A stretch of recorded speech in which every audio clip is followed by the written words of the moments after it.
Om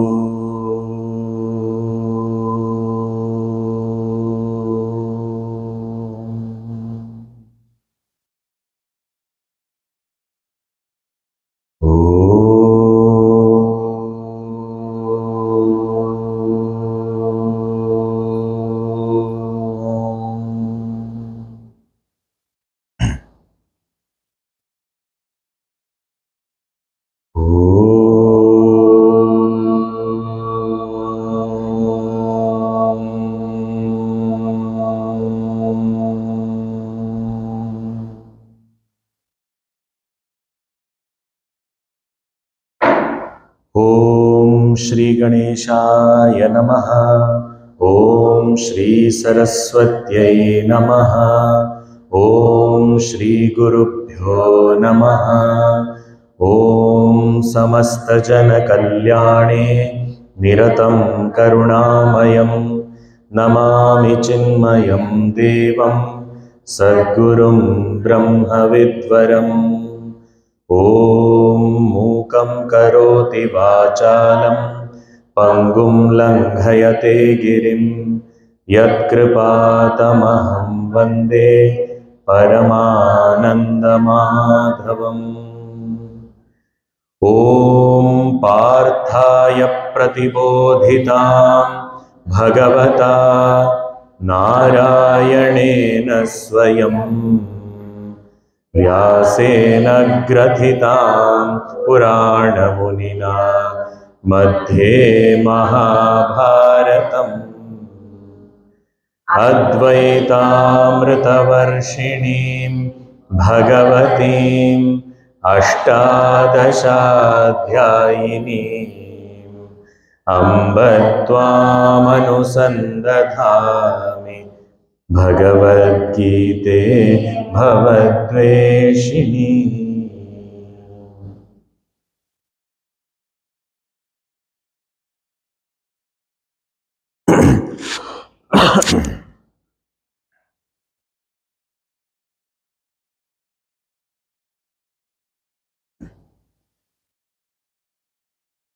After talking about the immutable nature of the self,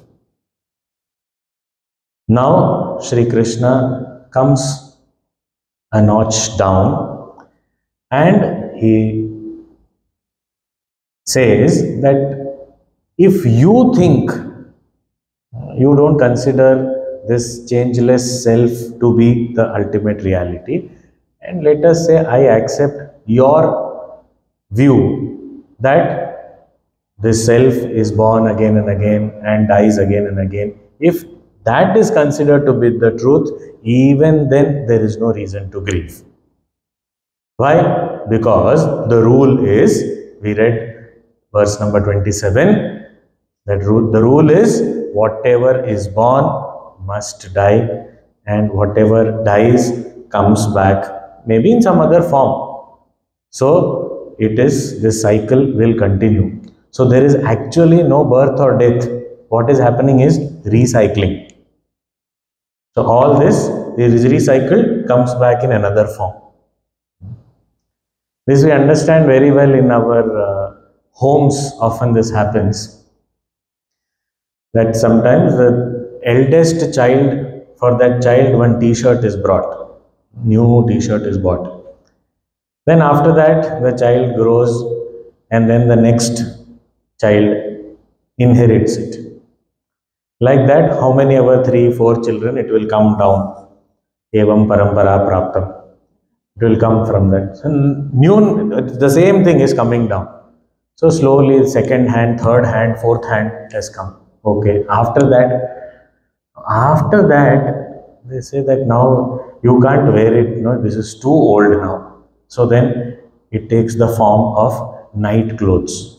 Okay. At night you can wear. Because now by the time so much of wash, it has become soft and all is comfortable. Okay, night wear. So it is recycled. It is again, it is used as night wear. Okay. Then after some time of wearing it as night wear, then slowly some porosity increases. Holes develop in that t-shirt. And now nightwear also it doesn't seem to be. Now what do I do? So whenever from my stove some hot vessels have to be taken out, I will use this to hold and take off hot things. So I may not have gloves and all. So use that old t-shirt. Okay. Then after some time that also changes. Then it becomes a platform cleaning cloth. I clean the platform. After some time, it is demoted from platform cleaning to floor wiping. So I wipe the floor. If something spills, I wipe it. That much. Then finally, after doing all these different things, then finally it is thrown away. But thrown also, what happens? It is that cloth fibers, again something else is made out of it. Wash it nicely and then shred it nicely, and then with that you make a doormat out of it. Okay, so now it is doormat also. So it is the same thing coming. So the old one, the first thing for which it was bought, that died, and then the next second use started. Then that died, the third use started. It kept recycling itself. Jatasya hi dhruvo mrityuhu dhruvam janma mritasya cha. And it is what? Apariharya artha. This matter cannot be changed. This is a changeless rule. This will happen. That which is created will be destroyed, only to be created again, just in another form. In physics, we call it as the law of conservation of energy, force, so many things are there. So conservation means what? Energy remains the same, but it only changes its form. So it is in potential energy. Then movement is there, then it becomes kinetic energy. That movement will make it into electric energy. Then electric energy will give light energy, heat energy. So only the change of forms is happening. Otherwise, so it is dying and we are born again. Dying, born again. So this cycle, and it is apariharya. It cannot be changed. So unchangeable rule. Whatever is born. So you say that, okay, the self is born again and dies again and again it is subject to birth and death. Even then, what is the point to grieve? Because it is coming back. In a new form, it is coming back. So what is there to grieve? So no need to grieve, even if you consider it dies. Okay. Then Bhagwan sees that Arjuna is not very impressed by it. What if you are saying that, as though you are obliging me by saying that, okay, if you believe so, okay, I accept that, and even by that stand, it is not worthy of grieving. I said, no, but I don't believe in that. Okay, then what do you believe in? I don't believe in this continuity of, something goes and then suddenly something comes back and all. I believe the independent birth. Okay, independent birth from what? From nothing. No, can anything come out of nothing? It cannot come. Yeah, logically it cannot. Then what does it come from? I think it is not there, it is not seen now, and then suddenly it becomes manifest, and then after some time again it goes to unmanifest condition. If I believe that, Bhagwan says, even then, even if you believe that it was unmanifest, it came into manifestation, again it went into unmanifest state, and it is not birth and death cyclically, even then, even that standpoint also, it cannot be considered as worthy of grief. So here in the next verse, he is saying that even if you consider this is just, something was unmanifest, became manifest for some time, again became unmanifest. Even if you consider that it again doesn't come back, even then, verse number 28, Avyaktadini bhutani Bhutani Vyaktamadhyani Bharata Vyaktamadhyani Bharata Avyaktanidhananyeva Avyaktanidhananyeva Tatra ka paridevana tatra ka paridevana. Hey Bharata, oh knowledgeable Arjun, please understand, even if you think that all these beings are not coming back after death, but they were unmanifest, became manifest, and again going back to unmanifest state. Avyakta Adini, beginning unmanifest, Vyakta Madhyani, then in between became manifest, and then Avyakta Nidhanani, then again became unmanifest. If this is what you believe, you don't believe that they are coming back, you believe that they just go back to unmanifest state. Even then, Avyakta Nidhananyeva tatra ka paridevana. Then what is there to grieve in that? Why then, whatever is there, I will never see it again. The previous belief and this belief, what is the difference? The previous belief, it is saying that if something dies, then it will come back. So don't worry, it is coming back. But here, it is not coming back. There is no continuity of its existence. It was just manifest for some time and then it went away unmanifest forever. Then what do I do? It is not coming back again. They said, even then there is no point of grieving. Tatra ka paridevana. In such a case, what is the cause of any grief? Why? Because it was originally unmanifest. It became manifest for some time. Then again it is becoming unmanifest. Means what? It is homecoming. It is going back to its natural state. So if somebody is returning home, is there any cause of grief for that? What is there? So I have, my original state is unmanifest. Sometime I have become manifest. And after that, again I am going back to my unmanifest state. Means as I was, as I have always been. Then why should somebody worry about it? Okay. Tatra ka paridevana. What is there to grieve about it? It is only going back home. It is only returning to the state that we are in. Therefore, in this case also, there is no reason for grief. So, every standpoint, Bhagwan is saying, there is no reason to grieve. After this, at this stage, now Arjuna is still not really very convinced or very impressed by these arguments. Not because he doesn't want to believe in that, but he is not able to lift his mind yet. So in between talking about the beauty of this whole discourse of Sri Krishna, especially the first half of the second chapter, is he is addressing Arjuna from the highest standpoint. Then he is addressing the same subject of grief and saying that it is not worthy to grieve from various other standpoints also. So in a way, Sri Krishna teaches us to think from different standpoints and understand it, whether it has any cause for grief. Okay, from this standpoint, understandable. There is nothing such. So he is just continuously changing. Okay, this state, oh, you are not able to understand, not able to come to that state. Okay, I will come down a little bit. From this state, this is also, there is no need of grief. Okay, you don't believe in that. Okay, third level. Okay, this level at least you understand. Even now Arjuna doesn't seem to be very convinced.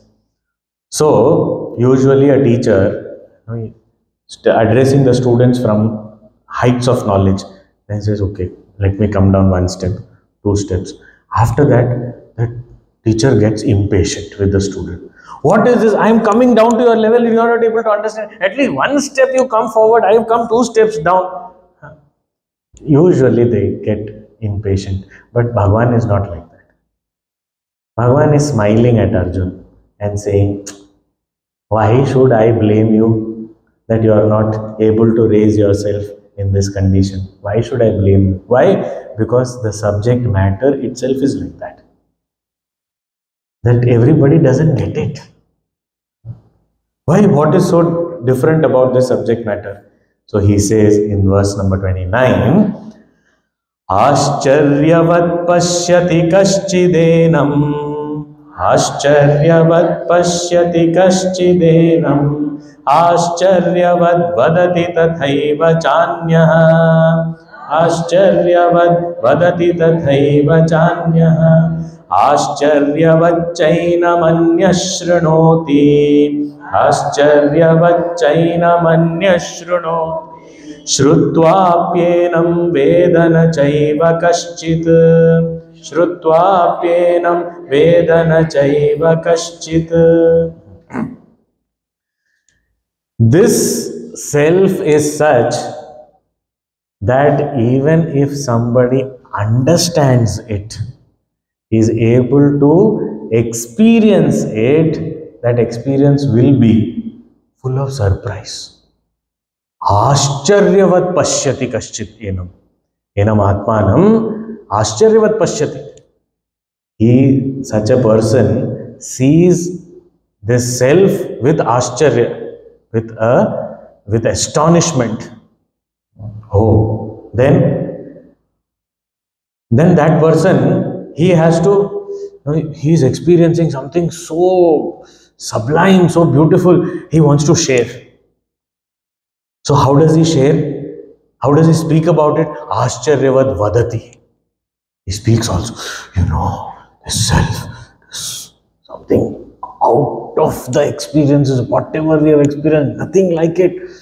With so much of ascharya.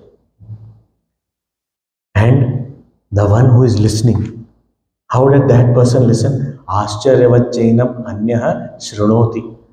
And the others, they listen to it also with so much of surprise, astonishment. What are you talking really? Astonishment. Bhagwan is saying, Shrutva api enam na veda kaschit. Even after listening to it, people don't get it. What is this ascharya, this astonishment? It is said, having known which, or having seen which, having experienced which, yat drishtva, automatically this sound comes,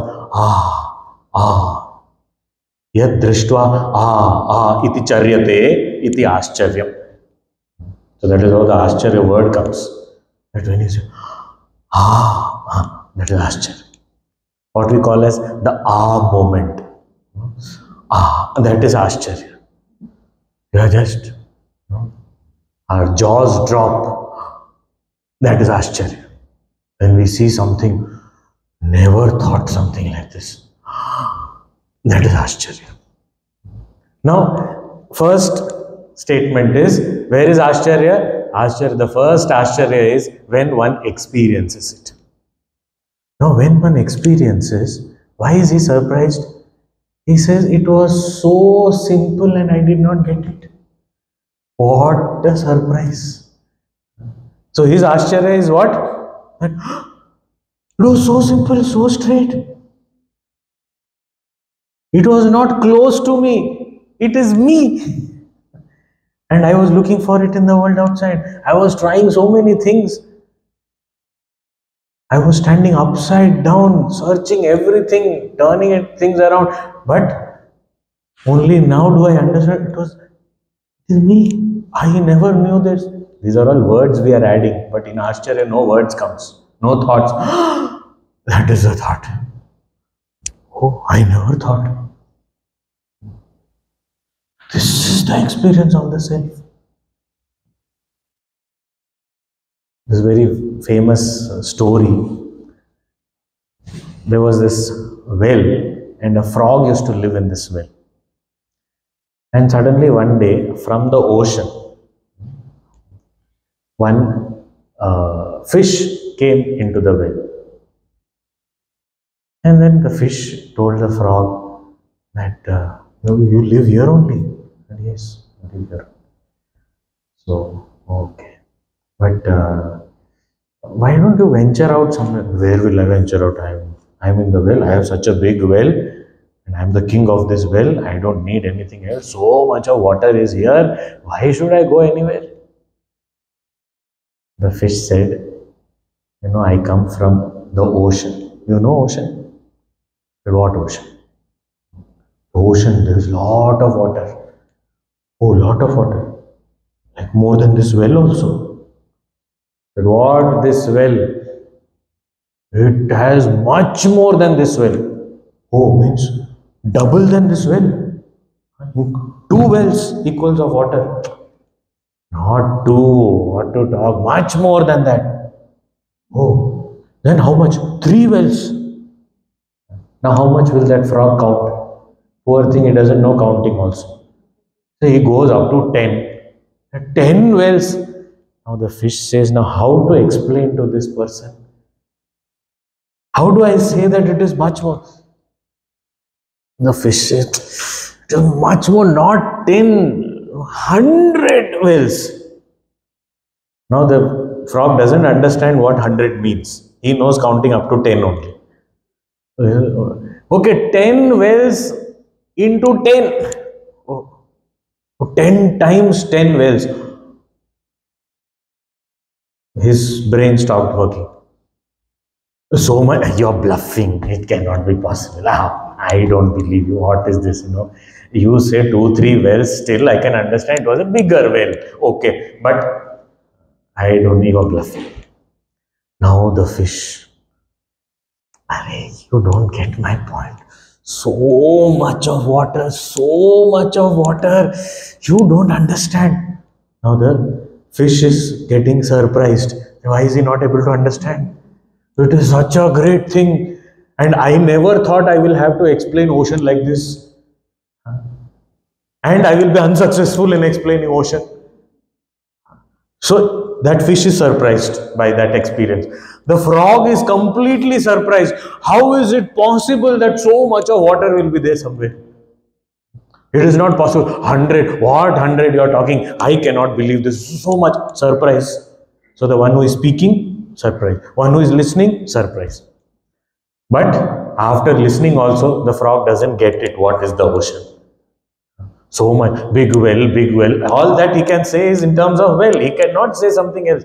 So then the fish says, do one thing. You trust me? You seem to be a good person. Oh, okay. Good fish. Okay. Then follow me. Where are you taking me? I am taking you to the ocean. Oh, that big well. Okay, you call it big well, never mind. Come. Oh, takes. Now that pathway is narrow. There is not enough water like the well also. The frog comes back. What is this? You said more water, there is less water there. That is only the path. As soon as you reach there, you will know what the ocean is. Then I won't have to talk so much. Frog is surprised, the fish is surprised. Why is not he getting it? And both of them take the journey. And when the fish reaches the ocean and just shows the frog, what happens to the frog is called Ascharya. Now, where is the count with respect to wells? Even saying it 100 wells is actually limiting the ocean. Whatever number we may put, 1,000 million wells, that also it is limiting the ocean. Ocean's expanse is vast, infinite. And what happens to the frog on seeing that ocean? That is Ascharyavat Pashyati Kaschidena. So somebody is speaking with that astonishment. It is so vast, you don't even understand. You cannot fathom, and don't try. Just go experience. With so much of astonishment. The listener he cannot believe, how can something like this be? Cannot. Even after listening, he is not able to get. That itself is a surprise. Somebody is telling you. Somebody who has experienced this is telling you. Unable to understand. Why? Because trying to objectify, trying to make that an object of my experience. Not possible. So that is also, why is he not getting? That is also surprise. And once you get it, again surprise. This was what you were talking about. I never understood. And it was so simple to understand. It is me, myself. Why did I not get it sooner? Ashcharya. Ashcharyavacchainam anyashranoti shrutvaapyenam vedana chaiva kaschit. In Kathopanishad, because this lot of thoughts are directly related to Kathopanishad. In Kathopanishad, Yamaraj says that a person who has this knowledge is an Ashcharya himself. And how does he have this knowledge? Having this knowledge and teaching it is another Ashcharya. Because one can have the knowledge but cannot speak about it. It is another Ashcharya. Okay, he is speaking because he knows what it is. He has experienced it. So he is speaking, that is understandable. But there are people to listen, that is also Ashcharya. And after listening from a great master, still they don't get it, it is also Ashcharya. And if someone gets it, that is also Ashcharya. How did he get it? So everything is Ashcharya. So everything about the self is just wow, wow. So that our moment is filled with our moment. This self-knowledge and the journey towards ourself is filled with this Ashcharya. So Bhagwan is saying, why should I blame you? Why should I get angry with you and impatient with you? I can understand you are not getting it. I can understand you are not able to lift your mind to that level. It is not possible. The subject matter itself is so subtle that if you get it, that also will be a surprise. So he's saying, what to do? This is the subject matter. Now, after saying that, now he concludes this discussion again. So he has spoken from the highest standpoint of the infinite self, that there was never a time that it was not, and there will never be a time that it will not be. It is indestructible. It doesn't undergo any change. It is beyond time, beyond space, all that he has said. So that is the highest standpoint. Then he said, even if you consider it as the Jiva, that is dying and then again is born, again dying, again is born, even if you consider it that way, there is no cause for any grief. Then he said, even if you don't consider that he comes back, you say that okay, it goes into unmanifest state and that's the end of the matter, even then there is no reason to grieve. And he is concluding that by all this discussion, started from the 11th verse till this 29th verse, whatever he has spoken, conclusion, here Bhagwan is saying, Dehi nityam avadhyoyam, Dehi nityam avadhyoyam, Dehe sarvasya bharata, Dehe sarvasya bharata, Tasmat sarvani bhutani, Tasmat sarvani Natvam shocitumarhasi, Natvam shocitumarhasi. He says, what is the conclusion? All this summary of all this discussion is, Hey Bharata, hey the Arjuna who is reveling in knowledge, you belong to this great lineage, this great family. Sarvasya dehe, in every body, the embodied one, I am Dehi. Deha is the body, Dehi is the embodied one. Now that embodied one, you consider it as the Supreme Self, the Infinite Self, or you consider it as an individual self identified with the subtle body, the Jiva, whatever you consider it. The Dehi Nityam Avadhyaha, it can never be destroyed. The embodied one can never be destroyed in every body, the embodied one, whether you call it as consciousness or you call it as even the Jiva, the transmigratory individual self, even that also cannot be destroyed.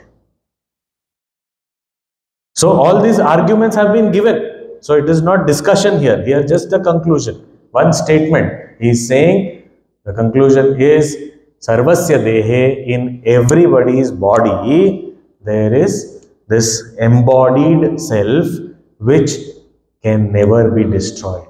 Nityam Avadhya, in no condition can it be destroyed. Tasmat, therefore. So tasmat, whenever it comes, means there is a conclusion and some instruction. So he is saying, therefore, tasmat, sarvani bhutani, in the matter of all these beings. Who these beings? Bhishma, Drona, etc. and all others. In the matter of all these beings, natvam shochitum arhasi, you don't deserve to grieve. Why? Because whatever you are grieving for, whatever it may be, it doesn't deserve grief. Because if it is the self, avadhya. Even if it is the transmigratory Jiva, avadhya. If it is the body, it will definitely perish one day. So what are you grieving for? So nityam avadhya dehi. So even if this much I understand, that I am not this body, I am the one embodied, I am the one who, because of whom this body is functioning, I am the one who is identified with the body and using the body for my transactions. If I understand, even as a Jiva, my fear of death, destruction, change will reduce drastically. Right? I can never be destroyed. There is no destruction for me. It is said that among all the fears, fear of death is considered to be the greatest. And Puja Gurudev explains death very beautifully.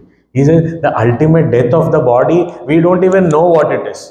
So what fear? There may be little bit of fear of the unknown, that may be there. But what is death that we don't know? So that way we may be little bit afraid. But real death is moment to moment change is death in our life. The old moment has died, the new moment has come. Every level, body, this is happening. Mind, it is happening. Our experiences, it is happening. Constant death. And this moment to moment change is what we are not comfortable with. It is a very peculiar situation. Part of our mind likes change. What is this? Every day you are talking about Gita, self, self, self, self. What is this? Something new you speak. There should be some change. Okay, tomorrow we will have a disco here. Huh? No. Satsang hall, we can't have. You only wanted change, you know what happened? So let's have complete change. I didn't mean so much of change. Little bit is okay. So we want little bit change, but little bit stability also. We say, okay, tomorrow I will sit that side and you all sit this side. No, it looks, no, you won't be comfortable. No, let us have it this way only. So we don't want change. But on other side, some change is required in life. Our mind only, same mind, simultaneously demanding two things. I want to eat something different today. Something different comes. Now I don't know what to eat, how to eat and all. I'm looking at it, figuring out. Eating also becomes a project now. Do you have a manual for this meal? Because I'll have to read up for understanding how to eat. Because too much to handle. I can't handle. Then what do you want? Simple khichdi is good. But you only said you want change. What happened to that? So sometimes, same time we want two different things. Completely opposite. I want change, I like change, I look forward to change. On the other side, I want everything stable, settled, not changing. It's very peculiar. Let us change. No, no, don't change. And then I am getting bored. Why? Every day same thing. But you only said you don't want to change. I said, but then now I feel that something should change. So constant, our body also, from our body also. On one side, we don't want it to change. On the other side, we said something different. No, something, I should get more healthy. I should do this. I should do that. So there are some changes I like. Some changes I don't want. And simultaneously, my demand is it should change and not change. Relationships, I want it to change, yet not change. So in this, I am so worried about this. What will happen? What will happen tomorrow? What will happen day after tomorrow? What will happen next year? And they are saying this is happening, that is happening. What will happen? This year is more hot than last year. I don't know next year what is going to happen. It will be still hotter. What is it? Don't say such things, Okay, it will be cold. I can't take so much cold weather and all. Then what do you want? Okay, it will be as much as, what as much as, this is too hot for me to handle. Then what is that we want? We only don't know what we want. So this is a peculiar demand of our mind. But amidst all this change and the worry and the fear, if I understand, nothing can touch me. The Dehi.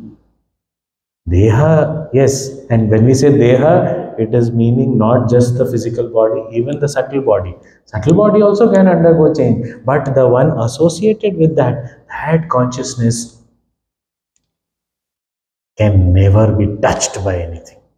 Can never be destroyed by anything. So, Dehi Nityam Avadhya Ayam. Dehe Sarvasya. Therefore, don't grieve for anybody. So this Bhishma, Drona, all this, what will happen? What will happen? That entity is never going to die. And the body, even if you don't do anything, it will die.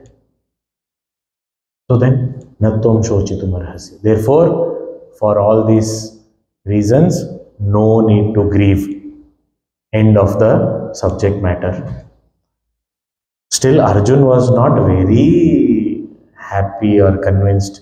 He said, you are buying my thought. You are not even, considering my thought favorably. I gave so many arguments. What about my argument? I said that, even if they come and kill, our duty is, we should follow our duty. So Bhagwan said, okay, you have, duty is your standpoint. Standpoint is changing. Standpoint of the self, standpoint of the Jiva, standpoint of the body, and now standpoint of duty. Okay, you are talking of duty, let us talk about duty. So he is saying in verse number 31, Swadharmamapi chavekshya, Swadharmamapi chavekshya, navikampitum arhasi, navikampitum arhasi, dharmyadhiyuddhat shreyonyat, dharmyadhiyuddhat shreyonyat, kshatriyasya na vidyate, kshatriyasya na vidyate. Swadharmam apicha avekshya. Looking at it from the standpoint of Swadharma. Swadharma is not merely duty, but what we call these days as aptitude. What am I made for? Aptitude. What is naturally coming to me? From that standpoint. And if what comes naturally to me, if my training is also in the same field, my work area is also the same, and an opportunity in life also is there to serve in the same area, then it becomes like the best possible thing for me. So here he is saying, from the standpoint of Swadharma, means one's own aptitude and one's duty also. Now call of duty, that also if you see, na vikampitum arhasi. There is no need for you to shake up like this, and so you are in such a confusion and so much of fear and all. Not required. No need to tremble in this manner. No need to waver in this manner, because your mind is not steady. One side you said, let me see, and other side said, you should not do it, this is not good. So don't waver, even looking at it from the duty standpoint. Coming down. You're not talking of absolute reality, you're not talking of the transactional jiva, you're not talking about the body, you're talking about duties, which we understand better from the social standing. What do I stand for? What comes naturally to me? What is my inclination? What am I good at? So Arjuna, by inclination, he was very good at archery. By training, he was an archer. This time his duty is use that archery skill for war. And he has got this opportunity to serve in the name of righteousness using the same skill of archery. So in every way possible, he says your Swadharma also indicates that you have to fight. He's saying, for a Kshatriya, Kshatriyasya, who is a Kshatriya? It is further in Gita only, it will be described. Kshatriya is a person who is dominantly having that ability to act, ability to understand and execute, ability to lead, ability to protect. His heart is so valorous, fearless, and ready to protect the society. He is naturally, a Kshatriya is like that.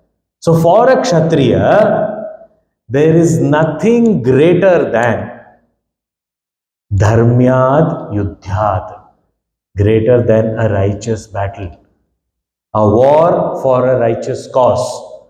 There is nothing greater than a dharma yuddha. Because here the yuddha is not for land. Usually kings would fight with each other to capture. That okay, this kingdom also is annexed. It is now a part of my kingdom. I capture, and that is for land people fight.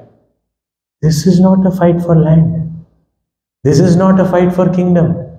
This is dharma yuddha. This is for supreme justice. This is for righteousness.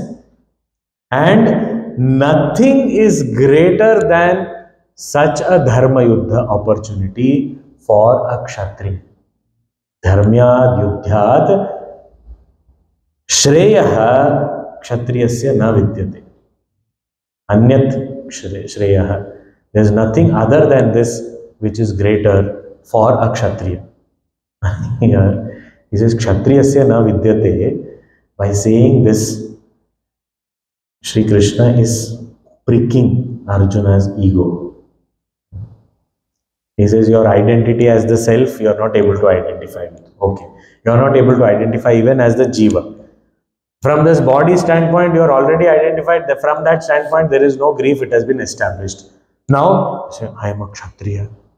And he says, a civilized Kshatriya, a leader among men, a person who is following righteousness. Now, how can we do something wrong? That was your point. And you said that when we are seeing the calamitous results of this, how can we do this wrong act? Those people are not seeing because of their greed. But we who are seeing, we should not go ahead with this. That is what so your ego of being a Kshatriya is too much. Okay. For a Kshatriya, a Dharma Yuddha is the greatest opportunity. For a Kshatriya, nothing greater than this can be available. That will make a Kshatriya happy. Which means, saying, are you really a Kshatriya? Look at the first verse itself, what is he saying? Prajnavadamsha bhashase. Talking like some great wise person. A wise person will not grieve. So, you are not wise person. So, you are not a Pandita. Wisdom, okay. I am okay. I may not be a wise person. I am a Kshatriya. I am a man of action. For a man of action also, this is the greatest opportunity a man of action can ever dream of. And you are grieving about it. So are you really a man of action? You call yourself a man of action? Here he is. See, this is very important in when this psychological surgery happens. So sometimes what happens is we feel that the ground under my feet is moving away. Now I don't have anything to stand on, and often that what I'm standing on is my ego. That is what is my support, my identity that I have created, that I am. So initially, like a wise man, Arjuna spoke and said, we are seeing this. This is what is the result of it. We should never do this. I have studied the scriptures. Okay, you're talking like a wise man, but not behaving like one. A wise man will never grieve. Now, that wise man ego went away. That bubble burst. Now, no. Okay, I am not a wise man. Who said? I never said I am a wise man. You are only putting words in my mouth. I never said I am a wise man. I am a man of action. And as a man of action, as a leader of the community, it doesn't suit me. I should not be doing it. As a man of action also, as a Kshatriya,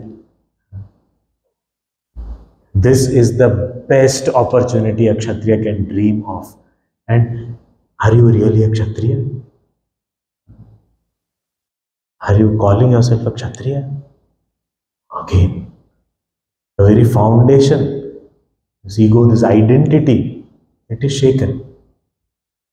And this prick is sometimes very painful, because we don't know where else to go, because my only identity, and that the Guru takes away. And the Guru has to be extremely patient and extremely loving to, see us suffering, but knowing very well that this suffering will lead to everlasting happiness. So that is why this pricking is a very painful process. So here he is saying, for a Kshatriya, this Dharma Yuddha is the highest. Now you decide whether you are a Kshatriya or not. Cornered. What to do now?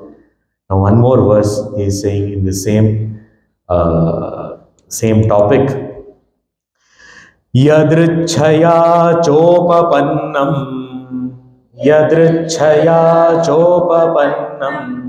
swargadwaramapavritam sukhinah kshatriyah partha labhante yuddhamidrisham.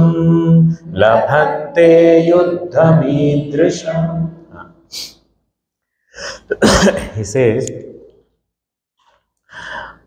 when you are, war, there are two parties. One party is called the aggressor. Aggressor means the one who starts it, one who initiates it, one who kind of enforces the war situation. Sometimes both of them could be the cause of war, but usually there is one party which initiates. And the other party, now a war situation has arrived, so you have to respond to it. So they are either called as defenders. So here Bhagwan is saying that this war is not brought about by you. This war has been enforced upon you.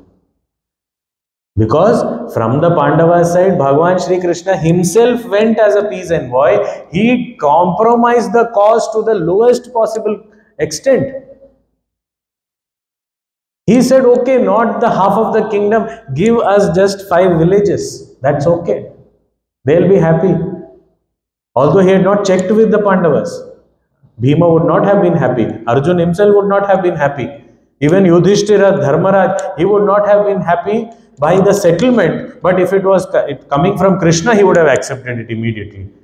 But these two brothers, Bhima and Arjuna, would never have accepted it.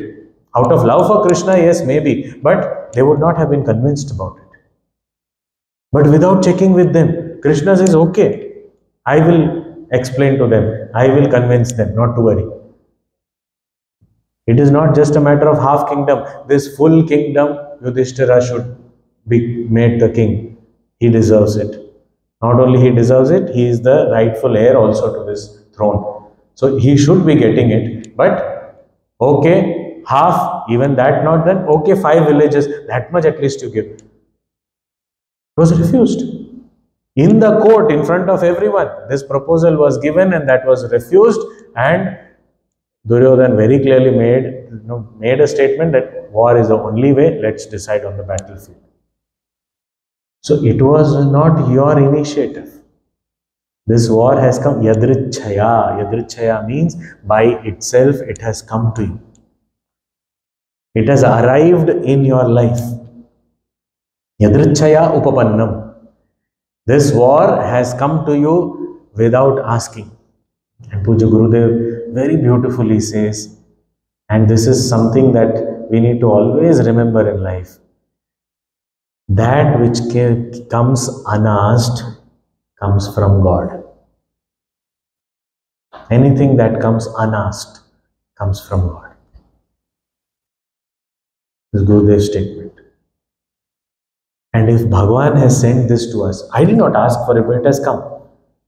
Then, even if it looks like a problem, it is actually something to help me out, something for my progress.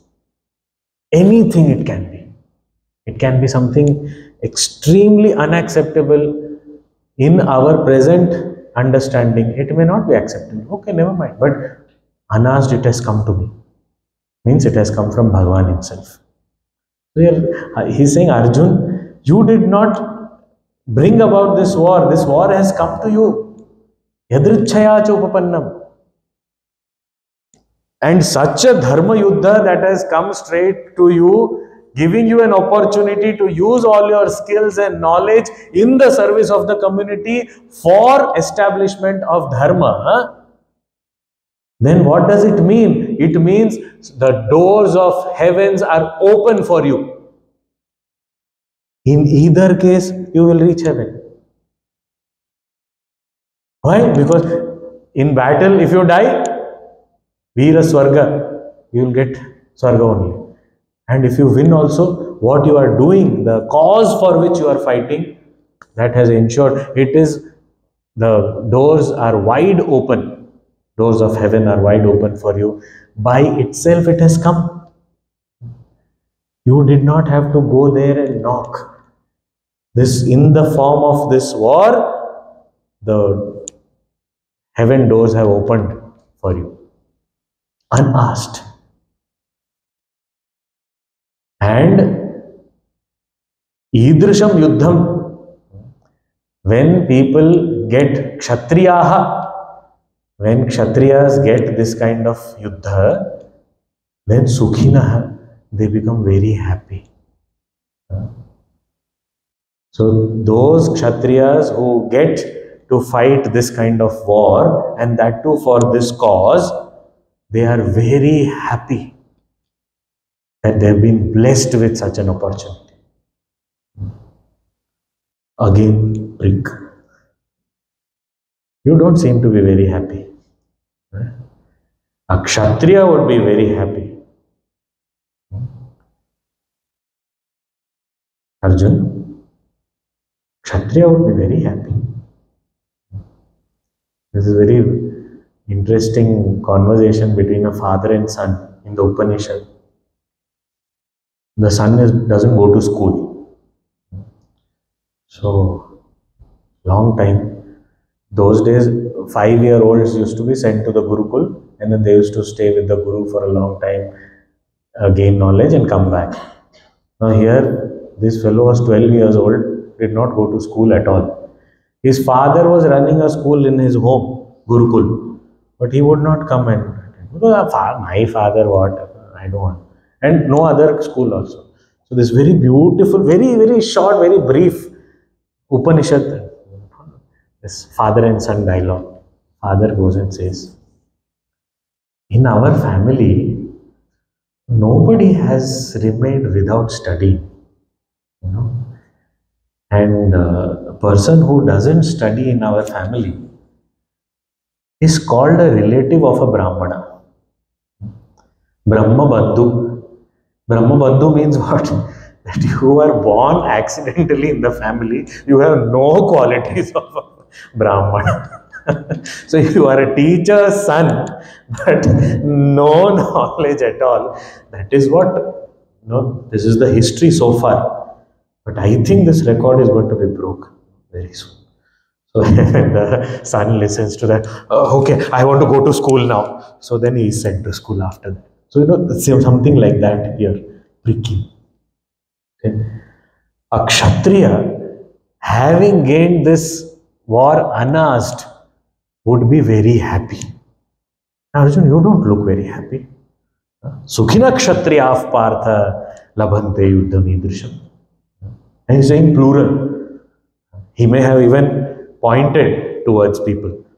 Kshatriya, all these Kshatriyas, Arjun, not you, all these Kshatriyas, they are all very happy today to fight for a cause. What happened to you? So even looking from the aptitude standpoint, inclination standpoint, interest standpoint, the ability standpoint, duty standpoint, all these meanings are coming in the word Swadharma. So from the Swadharma standpoint also, no need to waver, be steady, do this. Because a real Kshatriya will be grateful for such an opportunity and be happy. So do this. Now, so many standpoints. This is very beautiful. It's like thinking about one subject matter from all angles. Now, he is addressing Arjun, saying there is no need to grieve, there is no need to grieve, get up, fight, get up, fight. Now, he's come down so many notches.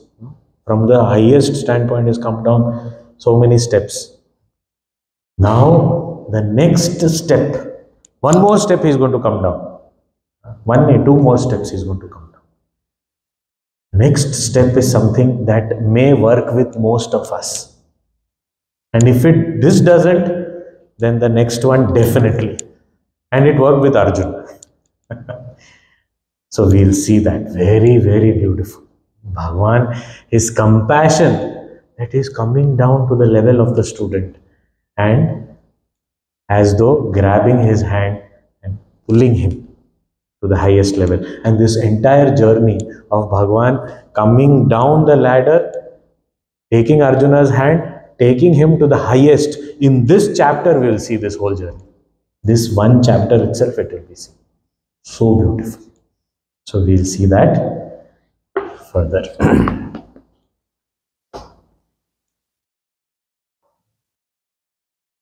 Om Purnamadah Purnamidam Purnat Purnamudachyate Purnasya Purnamadaya Purnameva Vashishyate. Om Shanti Shanti Shanti. Harihi Om Shri Gurubhyo Namah. Harihi Om.